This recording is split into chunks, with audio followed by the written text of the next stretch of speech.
Assalamualaikum warahmatullahi wabarakatuh. Selamat datang di teori ke-15 tentang data mining. Disusun oleh Oni Alames, absen 26, kita akan membimbing Tengga Asmara, Eskom, PCA. Pembahasan dalam materi kali ini ialah pertama, mengenai data mining, tahapan dalam data mining, fungsionalitas dalam data mining, dan teknik dalam data mining. Tujuan, memahami pemodelan data mining, memahami setiap tahapan dalam data mining, memahami fungsionalitas dalam data mining, memahami beberapa teknik yang digunakan dalam data mining. Dahuluan, data mining merupakan salah satu cabang ilmu komputer yang relatif baru.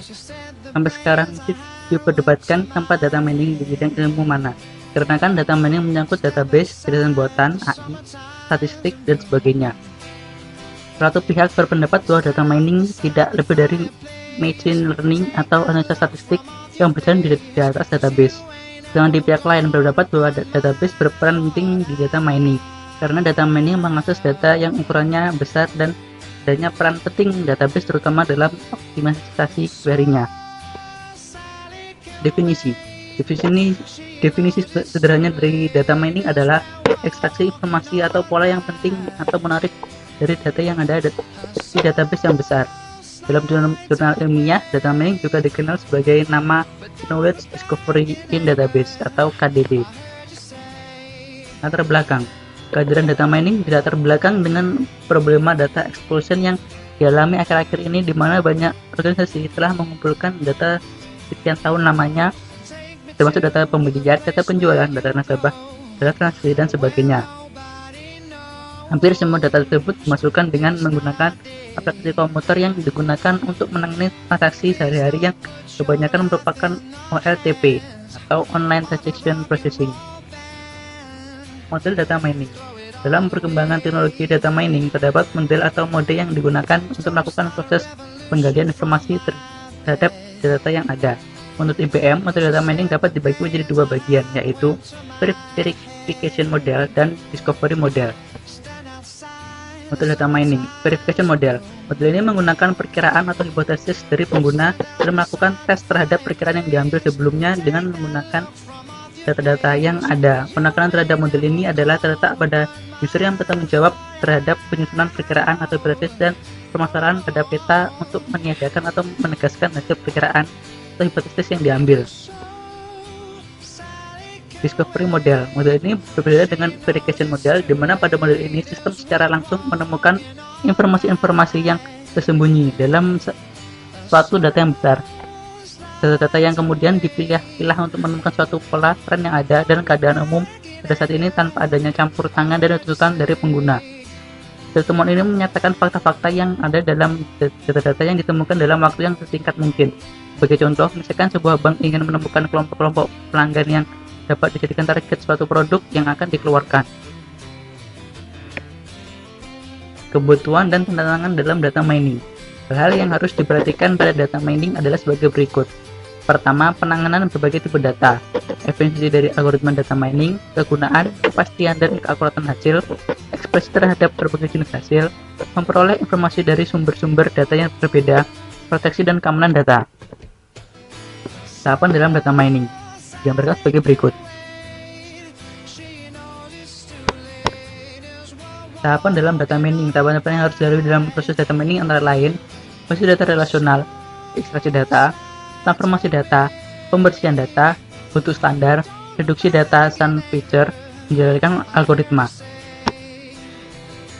Fungsionalitas dalam data mining. Kebutuhan akan data mining semakin dirasakan dalam berbagai bidang. Data mining bersifat dependen terhadap aplikasi terkait. Ini berarti untuk aplikasi basis data yang berbeda, maka teknik data mining yang digunakannya mungkin juga akan berbeda. Hal ini dikarenakan terdapat kelebihan dan kekurangan dari masing-masing metode pencarian informasi, sehingga kita harus menyesuaikan antara keperluan dan kebutuhan akan informasi dengan penerapan teknik pencarian yang digunakan. Mining Association Rule. Tugas utamanya adalah untuk menemukan suatu hubungan antara item dalam bentuk A1A sampai AAM sama dengan B1A sampai ABN, di mana A untuk IE dari 1 sampai M dan B dari C 1 sampai N. adalah himpunan atribut nilai dari sekumpulan data yang relevan dalam suatu basis data. Sebagai contoh, suatu himpunan data transaksi, seorang mungkin menemukan suatu hubungan berikut. Yaitu jika seorang pelanggan membeli selai, ia biasanya juga membeli roti dalam satu transaksi yang sama. Fungsionalitas dalam data mining, generalisasi, penyertaan, dan kategorisasi dalam multi-level. Salah satu aplikasi data mining dan aset data yang paling sering digunakan dalam hubungannya dengan basis data sistem produksi adalah generalisasi dan pencatatan data, yang juga dikenal dengan beberapa nama lain seperti Online Analytical Processing atau OLAP, basis data multidimensi, data cube, abstraksi data, dan lain sebagainya. Generalisasi dan pencatatan data ini menampilkan karakteristik umum terhadap sekumpulan data yang dispesifikasikan oleh pemakai dalam basis data. Klasifikasi data. Aplikasi lain yang penting dalam data mining adalah kemampuannya untuk melakukan proses klasifikasi pada suatu data dalam jumlah besar. Hal ini sering disebut mining classification rules. Klasifikasi data sendiri adalah suatu proses yang menemukan properti-properti yang sama pada sebuah himpunan objek di dalam basis data dan mengklasifikasikannya ke dalam kelas-kelas yang berbeda menurut model klasifikasi yang diterapkan. Analisa cluster. Pada dasarnya, clustering terhadap data adalah suatu proses untuk mengelompokkan sekumpulan data tanpa suatu atribut kelas yang telah didefinisikan sebelumnya. Berdasarkan pada prinsip konseptual clustering, yaitu memaksimalkan dan juga meminimalkan kemiripan intra-kelas. Proses untuk mengelompokkan secara fisik atau abstrak objek-objek ke dalam bentuk kelas atau objek-objek yang serupa disebut dengan clustering atau unsupervised classification. Melakukan analisa dengan clustering akan sangat membantu untuk membentuk partisi-partisi yang berguna terhadap jumlah besar himpunan objek dengan didasarkan prinsip divide and conquer yang mendekomposisikan suatu sistem skala besar menjadi komponen-komponen yang lebih kecil untuk menyederhanakan proses desain dan implementasi. Pencarian pola sekuensial. Fungsi pola sekuensial menganalisa sekumpulan record pada suatu periode waktu. Misalnya untuk menganalisa tren, suatu pola dapat ditampilkan dalam contoh sebagai berikut. Pelanggan misalnya membeli gula langsung melakukan transaksi membeli kopi. Jadi sebelum membeli gula, ternyata hampir seluruhnya terdapat transaksi membeli kopi. Maka dari pola-pola yang ada ini dapat dijadikan rujukan bahwa telah terjadi suatu kecenderungan atau tren dari pelanggan di mana setiap pelanggan melakukan transaksi membeli gula, maka akan diikuti oleh transaksi membeli kopi. Untuk itu, pihak manajemen dapat menempatkan letak item dan kopi juga dengan item gula, sehingga memudahkan pelanggan untuk melakukan transaksi selanjutnya. Ini teknik data mining. Klasifikasi skema yang berbeda dapat digunakan untuk mengkategorikan metode dan sistem data mining dengan didasarkan pada jenis basis data yang akan dipelajari dan teknik apa yang akan digunakan. Beberapa antaranya adalah sebagai berikut: jenis basis data yang dijadikan objek, jenis informasi yang hendak dicari, teknik yang hendak digunakan. Market basket analysis. Fungsi association rule seringkali disebut dengan market basket analysis yang digunakan untuk menemukan relasi atau korelasi di antara himpunan item-item. Market basket analysis adalah analisa dari kebiasaan membeli customer dan mencari asosiasi dan korelasi antara item-item berbeda yang diletakkan customer dalam keranjang belanjaannya.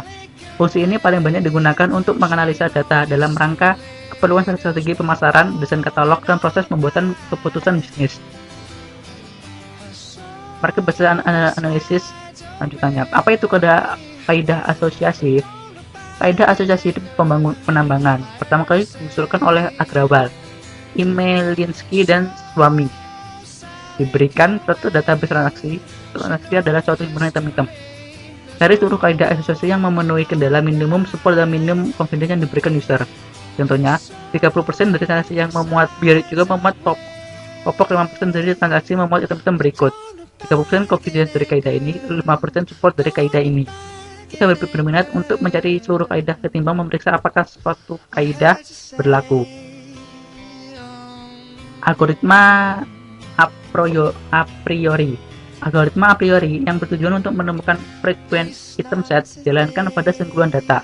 Pada iterasi ke K akan ditemukan semua item set yang memiliki K item disebut dengan K item set. Inti dari algoritma a priori, gunakan frekuensi K-1 item set untuk membangun kandidat frekuensi K item set. Gunakan scan database dan tekan pola untuk mengumpulkan hitungan untuk kandidat item set. Perbaikan kinerja a priori. Pertama, hitungan item set berbasis hash. Kedua, reduksi transaksi. Ketiga, partisi. Keempat, sampling. Ilustrasi algoritma a priori. Seperti ini gambarnya. Latihan soal. Pertama, apa perbedaan antara klasifikasi dan clustering?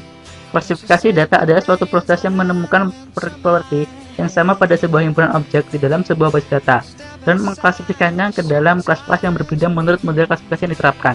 Clustering terhadap data adalah suatu proses untuk mengelompokkan sekupen data tanpa suatu atribut kelas yang telah didefinisikan sebelumnya berdasarkan pada prinsip konseptual clustering, yaitu memaksimalkan dan juga meminimalkan kemiripan intra-kelas. Kedua, apa peranan visualisasi informasi dalam data mining? Untuk memberikan gambaran yang lebih jelas tentang macam-macam informasi yang dapat ditemukan dalam sekumpulan data. Ketiga, definisikan support dan confidence untuk aturan asosiasi. Support menunjukkan frekuensi dan kaidah di dalam transaksi. Confidence menunjukkan presentasi dan transaksi yang memuat A yang juga memuat B. Keempat, jelaskan mengapa aturan asosiasi tidak dapat digunakan secara langsung untuk prediksi tanpa analisa yang lebih lanjut atau domain pengetahuan. Karena aturan asosiasi mengcapture item atau kejadian dalam data ukuran besar yang berisi data transaksi. Sekian presentasi video ke-14. Assalamualaikum warahmatullahi wabarakatuh.